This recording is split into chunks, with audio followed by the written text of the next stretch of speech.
Welcome to the media briefing for the World Economic Forum Annual Meeting 2025. My name is Jan Zopf. I'm the head of media engagement at the World Economic Forum, and I'm delighted to be with you today. So I'd like to extend a warm welcome to our online audience and thank you for joining us. We are pleased to have journalists from across the globe here representing over 220 journalists from 28 countries. This year marks the 55th edition of the annual meeting, held under the theme Collaboration for the Intelligent Age.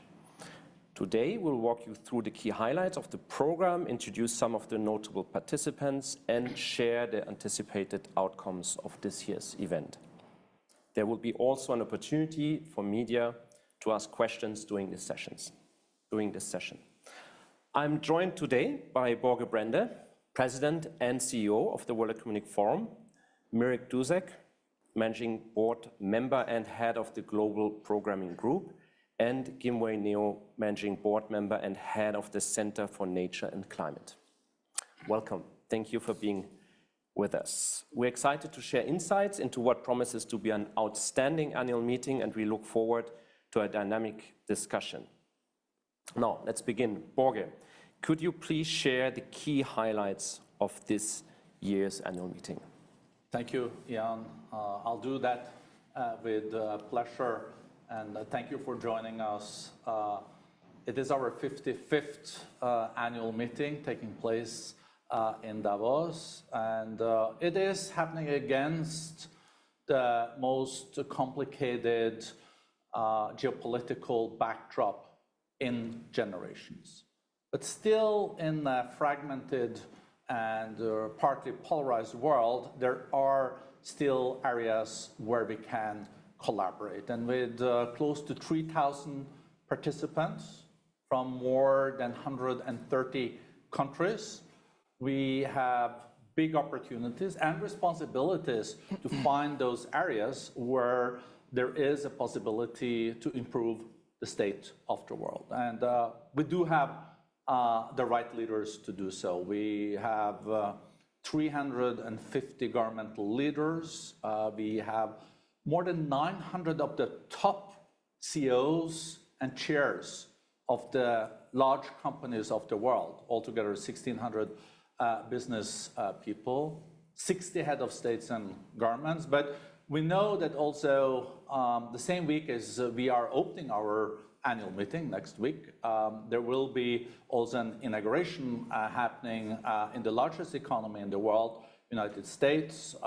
So we are pleased that also the key leaders from the largest economies in the world, US, China, and the European Union will be with us in Davos. President Trump, in his first week, he has joined twice physically in Davos.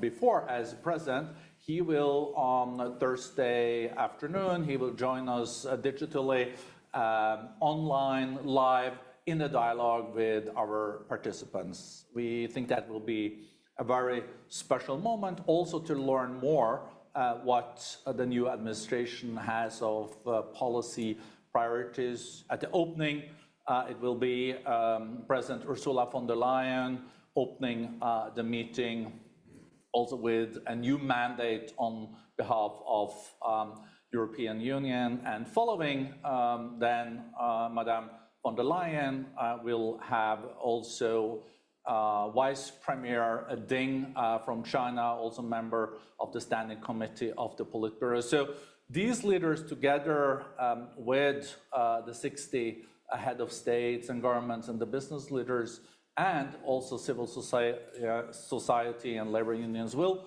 make up the right mix to look also at the areas where we can move forward together. There are opportunities, and as I said initially, there is also responsibilities. If you look at some of the most pressing issues, for example, future pandemics, we cannot deal with that alone. We know that bird flu is now spreading in the US, and that can easily spread to Europe and China in a second. These are areas where I think there is enough national interest that is more and more now defining to also come together and collaborate on making the world better prepared for future pandemics than we were with COVID. Look at terrible wildfires now in Los Angeles. It shows that we are not protected against climate change, and we need to work together to also address the very pressing issues related to climate and loss of nature. Look at, for example, also cybercrime. $2 trillion are probably lost this year in cybercrime. There is enough interest among the G2, US and China. It should be at least that is 45% of the global economy together to find ways to avoid that this is spreading. What we will also see in Davos is that a variety of voices will be heard. We're very proud that the Global South, with President Ramaphosa from South Africa, will share his agenda for his and his country's G20 presidency. We'll also have the new voices. So, for example, Professor Yunus from Bangladesh. We'll have President Milei from Argentina that's going through very tough changes. The new foreign minister of Syria will share what are they planning, where is Syria heading moving forward. And on the foreign policy side, we will have the core and critical mass to really go deep on West Balkans, on Myanmar, on the Middle East, on the Horn of Africa, the forgotten conflict in Sudan that is also turning into, unfortunately, a proxy war. We'll have more than 40 foreign ministers there in Davos. And we also know that even if geopolitics look difficult, the global economy has held pretty well. Of course, we're not back at 4% trend growth as we saw for decades before COVID, but we do expect more than 3% growth this year economically, and also trade growing with 3%. And to discuss how we can even more revive growth, make growth more inclusive, being better prepared also for the changes that will come with the intelligent age, we have to all together, when it comes to finance minister, trade ministers, when it comes to governors of national banks and economy minister, we have 90, more than 50 finance ministers, and looking then, having a hard look at how do we deal with the global debt that is higher than at any other time since the Second World War.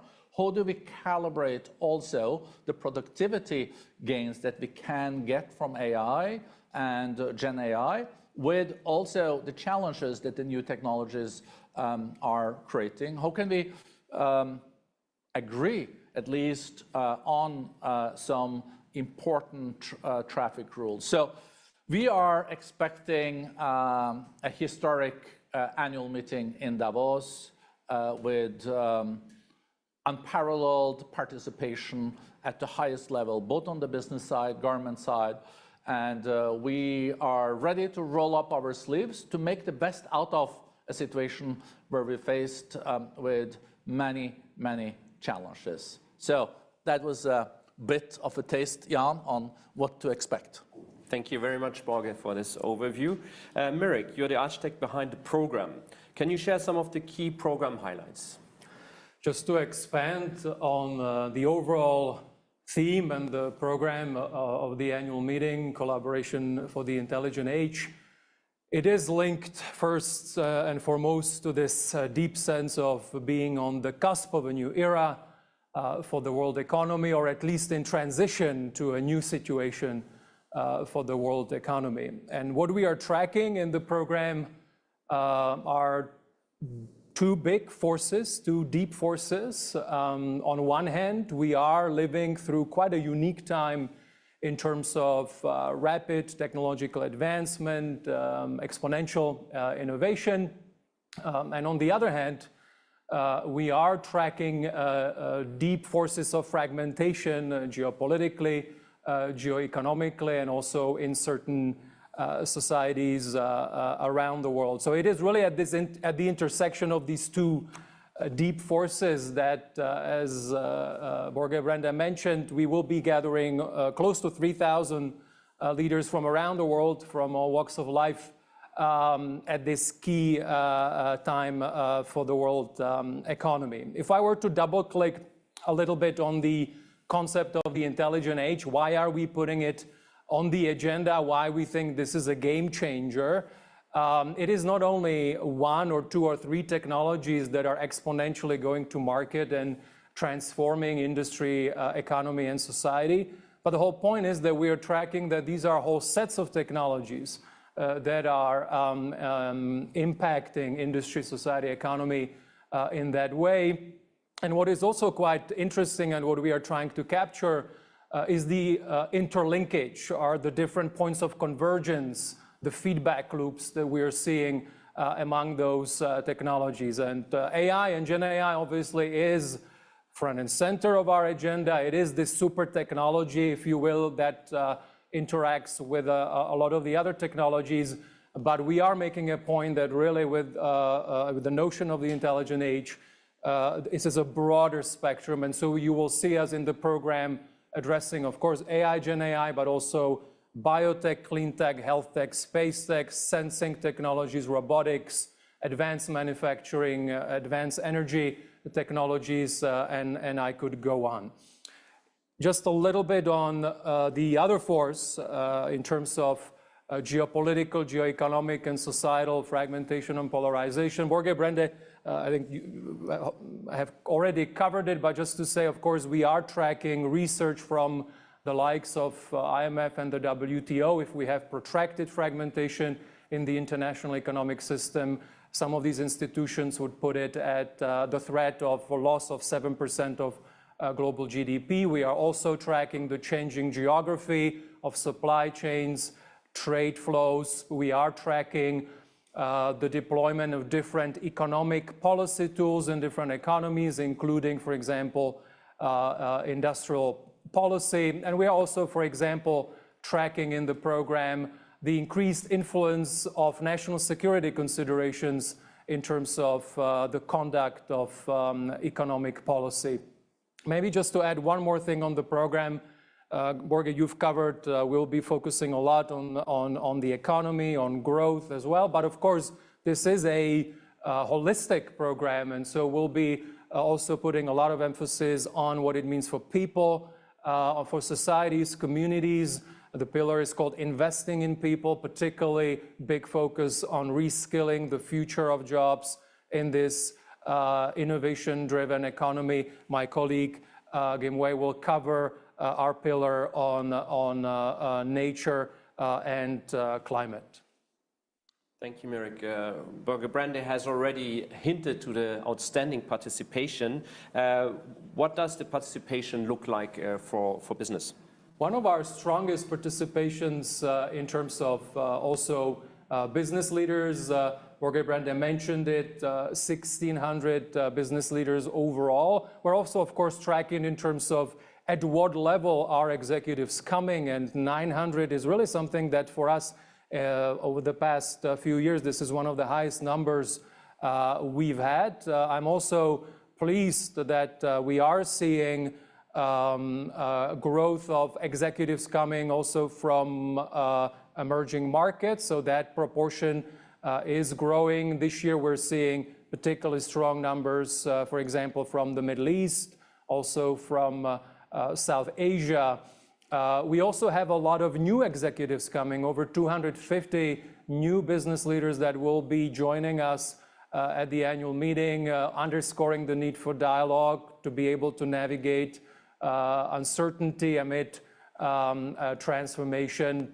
We also are pleased to see that there is more women leaders among the executives that are coming if we compare it to previous years. And finally, which is linked to the intelligent age, we are also seeing growth in terms of technology connected companies, not only unicorns and high-tech big startups, if you will, but also companies, incumbents that are very much part of this AI revolution. Thank you, Mirek. You already mentioned AI, tech and innovation. Anything you would like to add on that? It's a big part of the agenda. As I mentioned, among the host of technologies that we're tracking with the notion of the intelligent age, AI, and particularly Gen AI, of course, over the past few years, is a game changer. We have long-standing work that we do with ministers, business executives, innovators throughout the year, and so a lot of the work that we're doing will be on the agenda. Among them, of course, the latest on the large language models. We will be looking at use cases in industry. We will be, for example, looking at how it intersects with the energy systems. But one thing I would also like to mention is that, of course, we have longstanding work on the ethical use of technology. What are the risks in terms of deployment? And so we're quite clear-eyed about the opportunities of these technologies, particularly AI, but also quite clear-eyed about what are the risks and how important it is that we deploy those technologies with ethical, societal, and other considerations. Thank you, Mirek. Gimwei, let's pick up on one of the key themes. What can we expect to see on climate, nature, and energy in Davos? Thank you, Jan. And just building off what Boge and Mirek have presented, the theme for this year is collaboration in intelligent age. And there is no intelligent age if there is no healthy planet. And without collaboration, we will not be able to build and address the climate and nature emergency. I think we are all well aware of the emergency that we're in right now. Extreme weather events are being felt in all parts of the world. And last year was again a record year in terms of in terms of global temperatures, 1.54 degrees Celsius above pre-industrial age. And scientists are telling us that they're increasingly seeing signs that nature is losing its resilience to sequester carbon. Today, they absorb about 1/4 of global emissions. And if they lose that resilience from being a carbon sink to a carbon emitter, it will actually aggravate the crisis that we're in right now. We will be releasing this week a document, is a partnership with CDP, around how companies are progressing on their climate and nature agenda.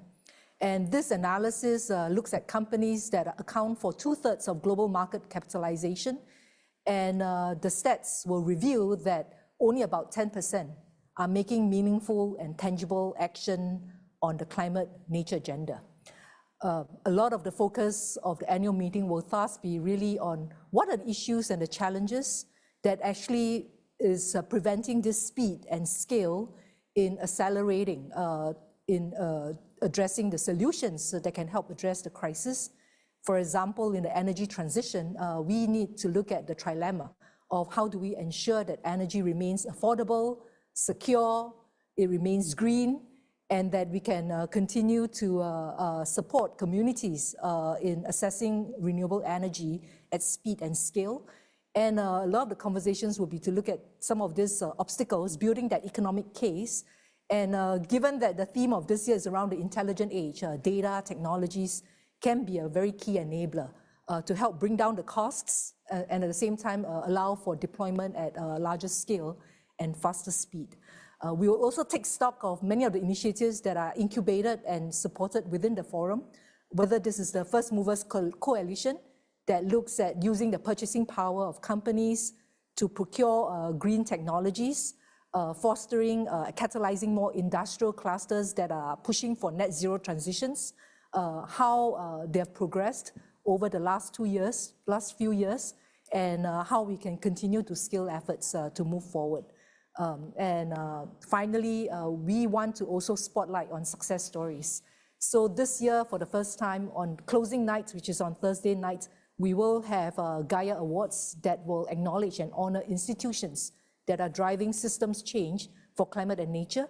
And this cuts across all categories of science, technology, business, partnerships, as well as leadership, so that we can continue to bring hope, as well as to show the possibilities of action towards addressing the climate crisis. So that's really the agenda for the week ahead. Thank you very much. Time for questions now. So I think we have some questions live. I have a first one. I think, from Larissa Rehn from Tagesanzeiger, from TAR Media. Do we have Larissa for the question? Yes, thank you very much. I was wondering how both the conflicts in Ukraine and in the Middle East are going to be a topic of the sessions, that you already touched on this a little bit, but maybe you can expand a little bit, and who will be present from the concerned countries. Thank you, Larissa. Borge. Thank you. And we know that the war in Ukraine is unfortunately continuing with huge humanitarian consequences. We are very honored to welcome back to Davos President Zelensky. He will be with us on Tuesday with a special address. He will also take questions. And as we know, there's also a group of CEOs for Ukraine, because Ukraine will also in the future, when there is no war more, will also have to rebuild. The devastation is terrible, and the CEOs for Ukraine will also be part of that. It will also be interesting to see the political discussions around Ukraine in Davos. Is there a path for peace based also on important principles from the UN Charter? On the Middle East and North Africa situation, as I already mentioned, of course, we are all very interested in knowing the path for Syria. Where is the new leadership heading? Will it be inclusive leadership? How will Syria look in the future? Will Syrians that left be able to come back? Who will we rebuild Syria? We'll have, as I already mentioned, the Syrian foreign minister with us, but we also have the UN Special Envoy Geir Pedersen there that is now trying to find a path forward also for a new constitution and also politically for Syria. We will have President of Iraq with us. We'll have a Prime Minister of Qatar, Foreign Minister also of Saudi Arabia, Prince Faisal. We'll have also Foreign Minister of Jordan there. So there will be a hard look at the situation in Syria. But we should not forget also the terrible humanitarian situation in Gaza. So we'll have a session on also with Sigrid Kaag, that is the Secretary General's Special Envoy for Gaza.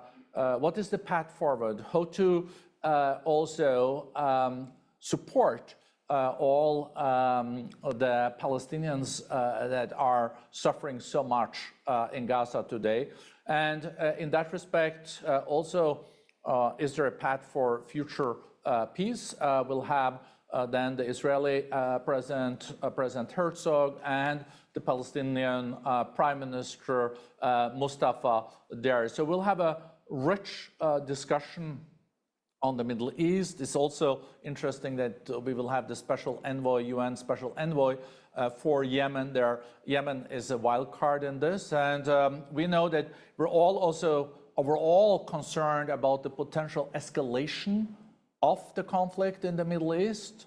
We were very close between Israel and Iran, and I don't think we're out of the woods yet. So it will be interesting with the strong Israeli delegation there, but we also will have Vice President Javad Zarif of Iran with us in Davos. So it should be possibilities for dialogues, and hopefully we can also find a path forward for peace and reconciliation, and also address humanitarian sufferings. Thank you, Borge. I have another question from you, from Jana Simalak from the New York Times. She's not able to go live, but I'm reading out the question. So what can gatherings like Davos accomplish in a world that is increasingly skeptical of the free flow of trade and ideas? So as I mentioned in my introduction, even in a polarized, fragmented world where more and more countries are sticking to purely their national interests, there are areas there is so strong interest in collaborating because it really makes sense. So we have to identify that. We also have to bear in mind that also in the past, for example, during Trump's first period as president, global trade grew, investments grew, economy grew.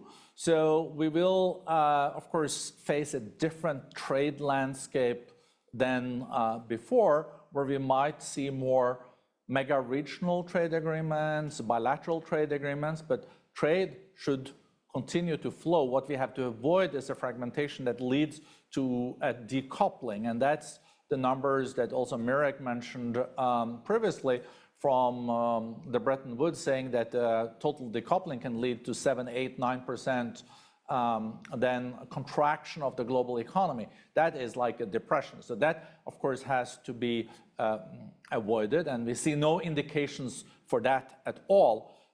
But new trade agreements, for example, we saw President Ursula von der Leyen made a deal with Mercosur. Together, EU and Mercosur is almost close to 30% of the global GDP. So that will be a very powerful trade agreement. It's different from the past. But we should also be aware that we have also a lot of agreements around the WTO today. Even if it's hard to make new multilateral deals, 70% of global trade happens under the auspices of the current WTO agreements. I think, though, in the future, where we will see a re-globalization, it's important to make sure that also global trade and investments is also supporting everyone in society, that wealth has to trickle down. And this inclusiveness has been an area where we definitely could have done better and will have to do better in the future. Thank you, Borge. We have a live question from Jose Manuel Sanz Mingote from EFE. Do we have Jose Manuel? Yes. Yes, thank you very much. You have already described the participation this year, but I would like to know, if possible, what percentage of participants will come from the so-called Global South. Is it higher or lower than in previous years? And is there a risk that Davos will become a purely Western forum? Thank you. Thank you very much for your question. Mirek, on the Global South. No, I mentioned it a little bit when I talked about the business participation, where we are seeing an increase overall in terms of the participation of business leaders from, let's say, markets that are outside North America, Europe. The classification is complicated. But what is important is that it is a very inclusive meeting, and for that we see on the business numbers we are actually growing the number of participants from those markets. When it comes to public figures or governmental leaders, if you will, we are almost at parity. So if we look at those numbers among the governmental leaders, Borge mentioned about 350 overall, it's roughly parity. And is also in terms of how they are involved in the program overall. We have a number of leaders, some of those that have not been mentioned, for example, the Anwar Ibrahim, Prime Minister of Malaysia, is appearing in the program with a very strong message, also chairing ASEAN. We have a number of Latin American leaders, from Southeast Asia. So overall, the global nature, the inclusive nature in terms of different geographies is stronger even this year if we compare it to past years. Okay, yes. Yeah, I just would like to add to what Mirek said. For the World Economic Forum as a neutral and impartial platform, it's so important that we're also reflecting the global reality. As Mirek also underlined, we have even stronger representation now from business and political leaders from the Global South than ever before. And this is reflecting also the reality out there. And when Professor Klaus Schwab, our founder and chairman, started the forum 55 years ago. This was also core of the thinking. And if you look at the World Economic Forum today, what I think, of course, I'm biased, but what I think is one of the key strengths of this organization is that we are multi-stakeholder, and we also are not a transatlantic organization. We have strong North American footprint and European, but we are as African, Latin American, Asian as we are European. And that means that that important dialogue can happen on our platform. A lot of our other organizations are neither neutral or impartial, and they are not global as the way we are at the forum. And that comes with a big responsibility to also build dialogue and increased understanding. Thank you. We have another live question. So Kong Guan from Taixin Media. Do we have you live? Yes, please. Your question. Thank you. I have a question on how will this year's forum promote discussions on artificial intelligence governance and development models? Thank you. Merrick. I covered it a little bit, but again, AI will be front and center of the agenda, specifically on governments, on governance. There will be opportunities for dialogue in terms of comparing notes. This is an evolving landscape, as we all know. Different governments have different approaches to how they look at AI governance. It's very important that there is dialogue across those different geographies so that they can have lessons learned, exchange views on what's working, what's not working. Of course, it's also very important that we take a very multi-stakeholder view of how AI should be governed. I mentioned, of course, the ongoing work we have also around safety, around ethical use. It's very important that in addition to governmental entities, of course, business is part of the equation, but also civil society actors. So you will see us also putting those dialogues together. What is also important in terms of AI governance is, and Borge just talked about the inclusion globally. How do we make sure that the AI revolution that we're all living through actually closes the disparities among nations in terms of technological and economic competitiveness rather than doing the opposite? And so we have a very important initiative that is also going to be very much front and center in the program, really looking at particularly emerging markets, and particularly through the lens of regional collaboration. How can we ensure broad-based agency around not only the deployment, but also development of these transformative technologies in economy? And then finally, on this front, of course, we are also tracking the important efforts of, for example, the UN Secretary General, the important success that he achieved in September with the establishment of that scientific body that is this first installment, if you will, in terms of international collaboration around AI, specifically, of course, more to come, but this was already an important milestone. And then, of course, we are also aware, for example, of the upcoming AI summit that France will host, where there will be a lot of focus on the intersection between AI governance and AI competitiveness. Thank you, Merrick. I have a question here from AP, Jamie Keaton. Do we have Jamie? Yes. Hi, Jamie. Your question. Hi, Jan. Thank you, and hello, everyone. Happy New Year. You did touch on some of this already, but I'd just like to follow up on it. As you know, liberal democracy, humanitarian aid, and the fight against climate change all seem to be kind of losing ground at the moment.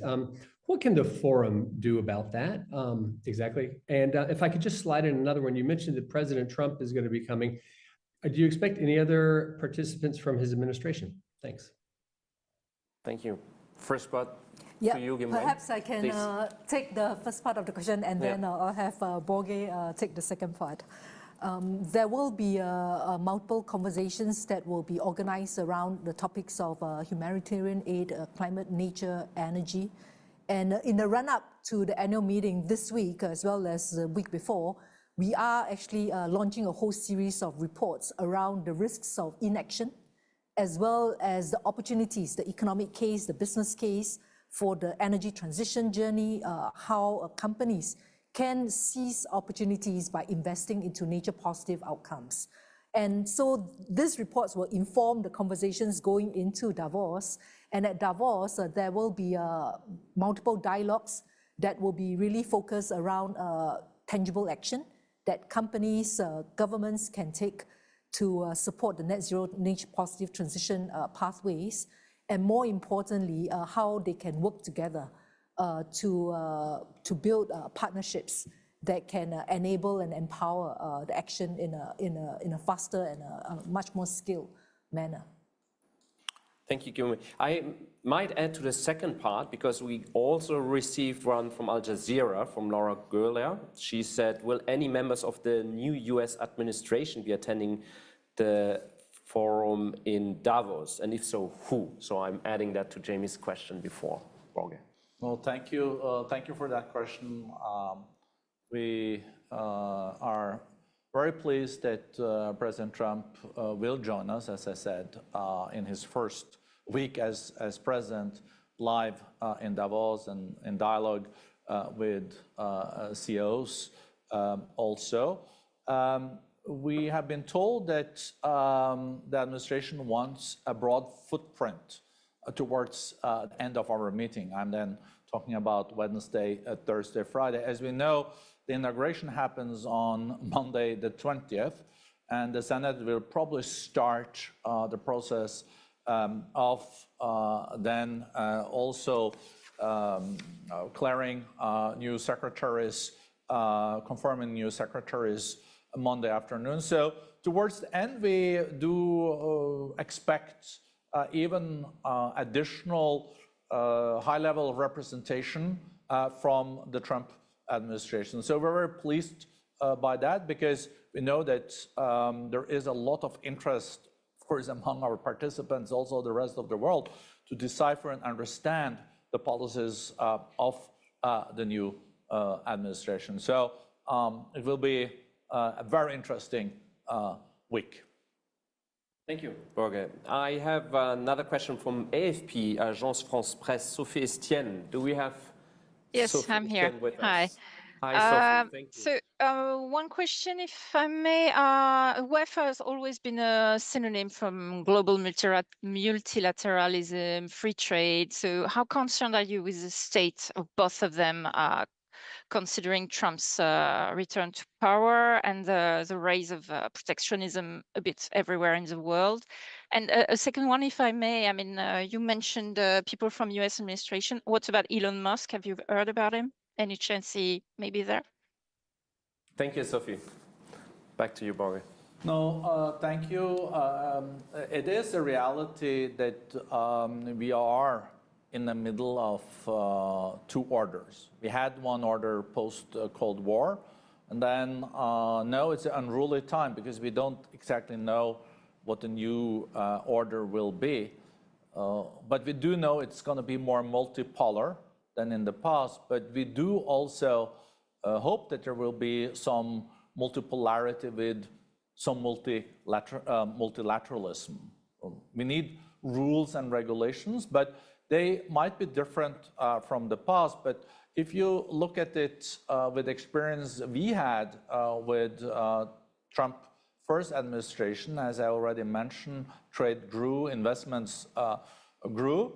But there is a different landscape where we might see more tariffs. We might see also more nearshoring, friendshoring, so the supply chains will change.